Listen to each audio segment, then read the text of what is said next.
Téhéran a récemment fait une déclaration surprenante, affirmant avoir intercepté un F-18 Super Hornet grâce à une technologie de défense anti-aérienne inédite, jusqu'alors inconnue des services de renseignement.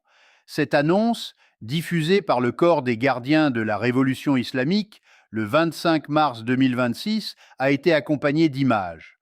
En réponse, le commandement central américain, le CENTCOM, a rapidement démenti ces affirmations, insistant en lettres capitales qu'aucun appareil de combat n'a été touché depuis le début des opérations. Nous sommes face à deux récits opposés, chacun défendu avec une certitude absolue. L'un d'eux déforme la vérité. Comprendre qui ment et pourquoi est essentiel pour saisir la réalité de cette situation, bien plus que n'importe quel communiqué de presse. Il est crucial d'analyser ces faits méthodiquement, car dans la bataille de l'information, la vérité ne se choisit pas selon ses affinités, mais se déduit par un recoupement rigoureux des preuves.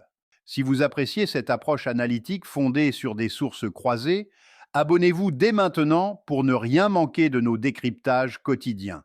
Analysons en profondeur la version iranienne pour évaluer sa crédibilité.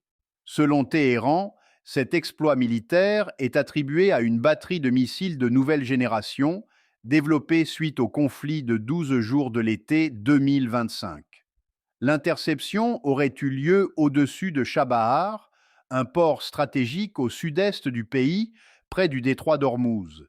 Les vidéos montrent ce qui semble être une collision directe avec un aéronef en vol. Pour les autorités iraniennes, c'est la preuve irréfutable que leur nouveau bouclier défensif est opérationnel et capable de neutraliser les joyaux de l'aéronavale américaine après seulement 8 mois de développement secret. Le F-18 Super Hornet n'est pas qu'un simple pion, c'est le fer de lance des porte-avions de l'US Navy, essentiel à la stratégie de projection de puissance dans le Golfe. Si l'Iran possède réellement un moyen de contrer ces avions avec un système inconnu des analystes occidentaux, cela signifie que la posture opérationnelle américaine repose sur des calculs obsolètes. Au-delà de la véracité de l'incident, la portée stratégique de cette déclaration est immense, surtout après le refus de l'Iran d'une proposition de paix américaine. Examinons le déni du CENTCOM avec une distance critique. Washington affirme qu'aucun dommage matériel n'est à déplorer malgré plus de 8000 sorties de mission.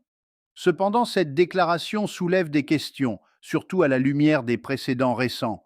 Nous avons documenté, avec preuves visuelles et numéros de série, la perte de plusieurs F-35, d'un F-15, d'un A-10, ainsi que de nombreux drones Reaper, sans oublier des avions ravitailleurs et un E-3 Sentry.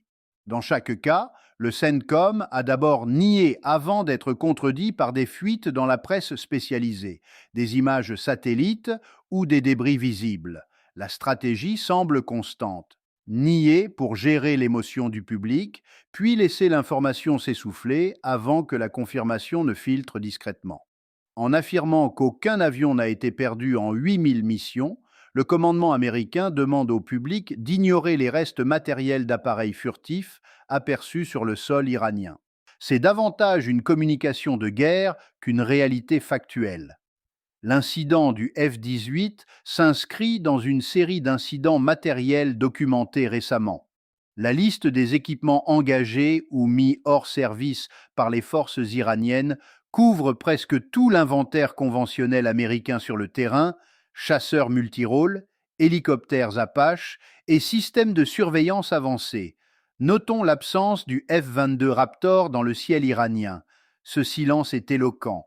L'état-major semble juger le risque trop élevé pour son intercepteur le plus précieux, ce qui contredit le discours officiel sur la maîtrise totale de l'espace aérien. La diversité des avions ciblés indique que l'Iran ne se repose pas sur une seule arme, mais sur une défense multicouche. Pour verrouiller à la fois un avion furtif et un avion de soutien lent, il faut une combinaison de radars, de détection infrarouge passive et de technologie électronique. C'est le cauchemar redouté par les experts occidentaux.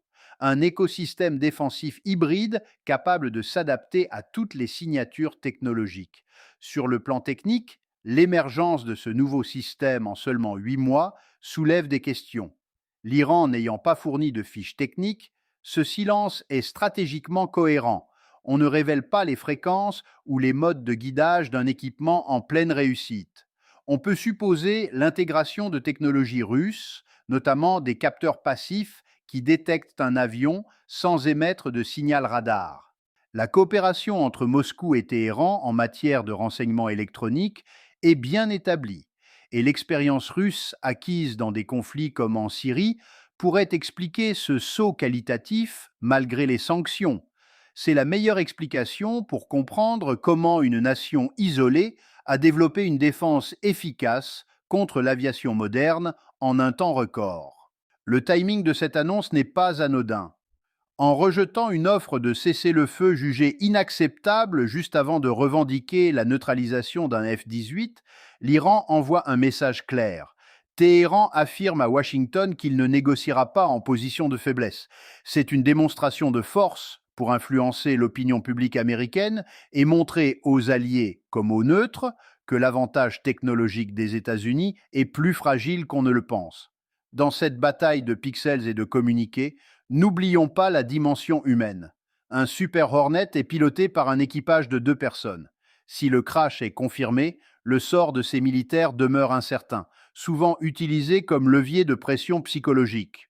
Au-delà des graphiques de performance et des analyses géopolitiques, ce sont des vies en jeu, conséquences directes de décisions politiques prises loin du front. En résumé, la situation actuelle remet en question le récit d'une suprématie aérienne absolue. Les preuves accumulées révèlent une campagne américaine face à une opposition plus sophistiquée que prévu. Que ce soit avec des chasseurs de 5e génération ou des avions embarqués, le ciel n'est plus un sanctuaire pour les forces coalisées. L'Iran mène une action totale sur les fronts militaires, financiers et informationnels, instaurant un doute sérieux sur l'issue d'une crise que certains prédisaient courte et univoque. Nous continuerons à analyser chaque image et chaque déclaration pour vous livrer la réalité du terrain. Partagez ce contenu pour briser le monopole des versions officielles et rejoignez-nous pour nos prochains directs.